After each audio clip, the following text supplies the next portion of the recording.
Obviously you start off with a pencil drawing, so and that looks like a very hard, pointy pencil you're Yes, using. I like hard pencils. And so you draw with pencil first, and then gradually build up the watercolour layers as you go, do you? Yes, and then emphasise bits with body colour where I've made mistakes and can't really alter them in watercolour. So as you're working on a book, do you finish off the first picture completely and then go on to the next one and finish that one off completely, or do you half do all of them? I've finished them completely, one at a time. So what happens if you decide later on that the first one wasn't consistent? Do you have to redo then I would redo it. So you do the whole thing again? With the help of the computer these days, you can do a print and then work on the print with paint. Oh, that's good. So you use a computer. So you now work with a computer, do you? Only on prints from a computer. I would know. I don't do work actually on the computer. So that must be really helpful and rather advanced. Well, it saves you doing the whole thing again, because you can then just work on the bits that went wrong. So when you first started doing the one about the church mice, Sampson is the church cat, isn't he? Yes. Did you have a cat? No. So who did you base? Well, I have to confess that I use photographs quite a bit. So he's not based on any particular cat you knew? No, I just wanted a fairly common-looking ginger cat. But he's rather fine. I wouldn't call him common. I'd call him rather fine. Well, he's a common type. Oh, well, yes. The equivalent of a mongrel dog, I suppose, a moggy. Yeah, but he's rather fine-looking. Do you think the way you write is a bit like your life? And do you think Sampson is really you? Is that too deep for this time of day? I think it probably is, yes. Oh. Well, I think when I read them, I think, well, he's got your sense of humour. Or the naughty mice. And the mice are a bit naughty, and Sampson is benign and very patient and tolerates the mice. Yes, that's part of the idea that it's just how one can get along with people who are not necessarily of your kind or type. So really the books have got a bit of a moral to them. Yes. Yeah, and I think that's rather good. There's a good thing about using animals, of course. You don't have to bother about class, race or sexual discrimination or any things like that. Good point, yeah. So at what point do you start putting the colour on? About now? When the outline looks fairly all right. I notice you do the pencil fur, so you do that all in pencil first, even the furry edges. Yes, I mean the drawing can be quite rough because it gets covered up with the colour. So can we now see you putting some colour on? Yes. So do you have a special colour already mixed that's Sampson ginger cat colour? I try to, yes. So you've been doing him so many times, but you always have to make sure he's consistently the right ginger, don't you? Yes, and it's quite a hard ginger to get. Well, I suppose they're never flat, are they, the colours? You have to make lots of different tones of it. And it's a very slow build-up of it. So when you're doing it now, are you thinking, cool, I'm enjoying doing this? Do you love painting? Yes, I suppose, yes. I've never thought of it actually in those terms, but yes. Well, if you weren't painting, what would you be doing? I think you've got a guitar, haven't you? Well, playing music, I think. When you're working, do you usually have music playing? Yes. Because you don't normally work with people talking to you, do you? Yes, I usually play records when I work. Have you ever worked with talking at the same time? Probably not. No. No, so I'm expecting you to do something completely out of your comfort zone. But it's great to see how you do it. So is this very transparent colour you're using? Well, it won't stay like this. This is just the absolute basic. Because the great thing about body colour that you can then paint over. With watercolours, you can't really rectify a mistake. Oh, I see. So you're not actually with body using colour, you simply paint over your mistakes, and so they end up with the paint really quite thick. Okay. Oh yeah. So you keep describing this thing body colour. What does that mean? Does it mean it's? It just means it's kind of watercolour which has been mixed with white, so it becomes so it loses its transparency. Oh, I see. So it builds up. So that's how the pictures look more like oil paintings. Actually, I always thought they were oils because they look so detailed and precise, like oil paintings. So do you do the paintings bigger than they appear in the books? Yes, what I'm doing now is rather bigger than I would ever do the cat. Oh, I see. So that, gosh, you must have really good eyesight because they're very small in the books. I've always worked actual size. Mm. So at least you then know more or less what it will look like when it gets into the book.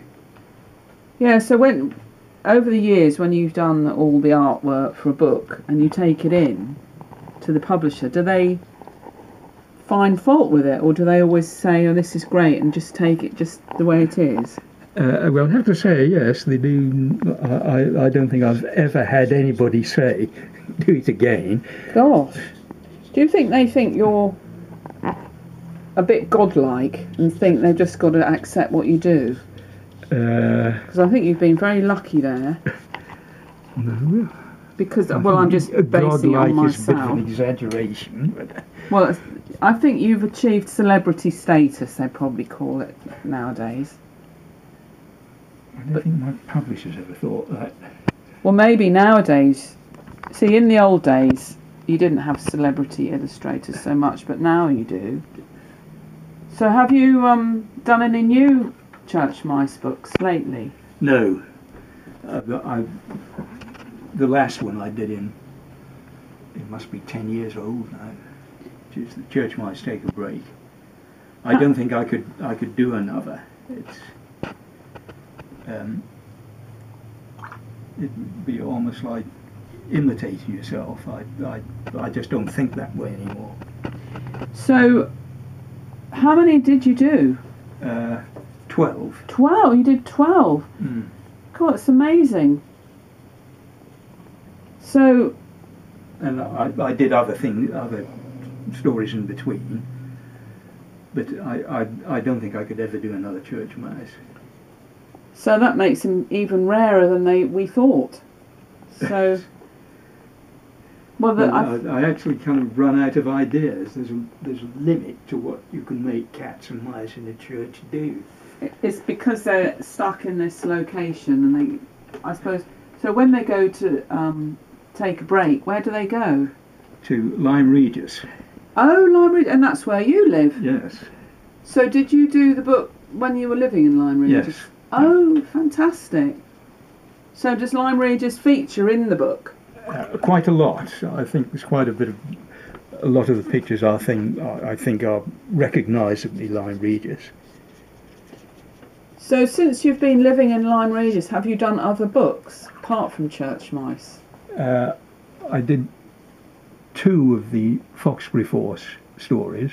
Oh, and that's foxes, is it? It's based on foxes. What, policeman foxes? Yes, and police lady foxes. Of course. So how did they do? And I illustrated one other book by someone else called "Is Your Cat Too Fat?" Oh yeah. So you're an authority on painting cats then, really. You've become There's that lots way. of people do it better. I could never understand why they got me to do Is Your Cat Too Fat? I'm convinced there's lots of cat artists who could have done it a great deal better. Have you ever had a cat? No. Have you ever wanted a cat? Not really, no. There's plenty of cats around. Have you ever had an animal live with you? Never. What about mice? Have you had mice in your plenty house? of mice, yes. Ah, so mice have featured in your life more than cats in reality. Yes, well, I lived in an old watermill, which had been a corn mill. Oh. And there were still remnants of corn in all the nooks and crannies. And there was plenty of mice around there. So they'd been living there longer than you had then? Oh, yes.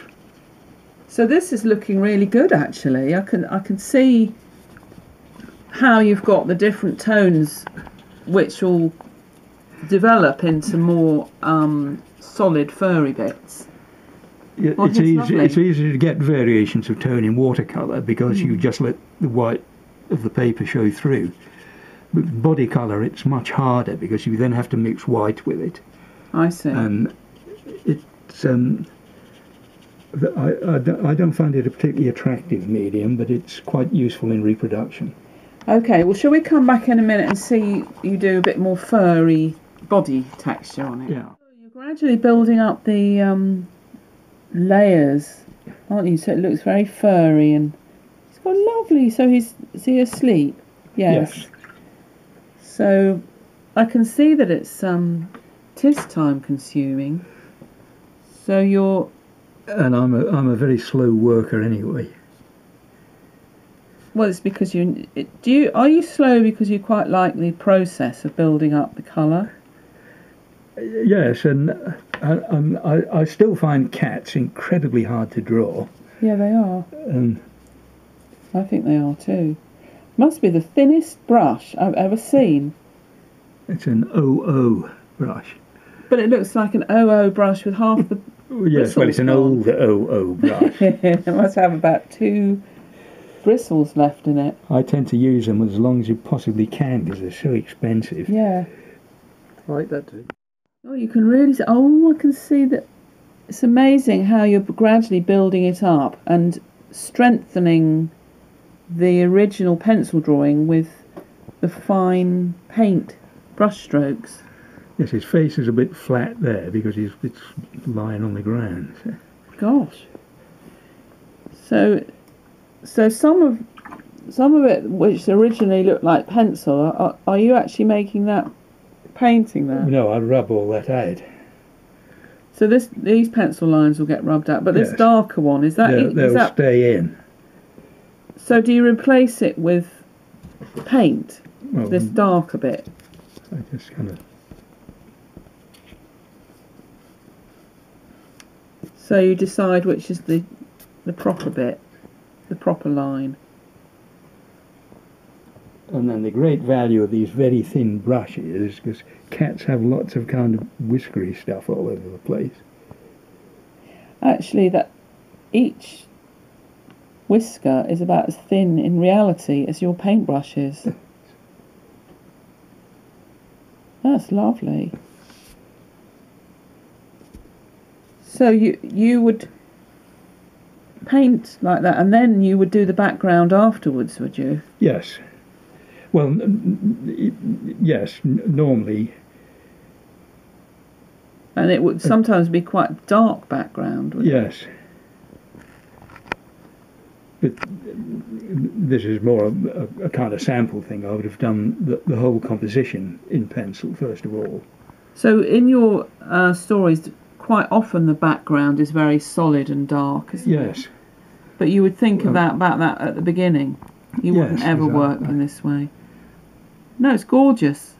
Thank you, Graham. Well, thanks, Graham. That's really fantastic, letting us see how you work out how to draw one of your cats, and it's just nice to hear all that stuff, all about how you've worked and you're still working. And yes, thanks for showing us the studio too. It was nice to talk to you.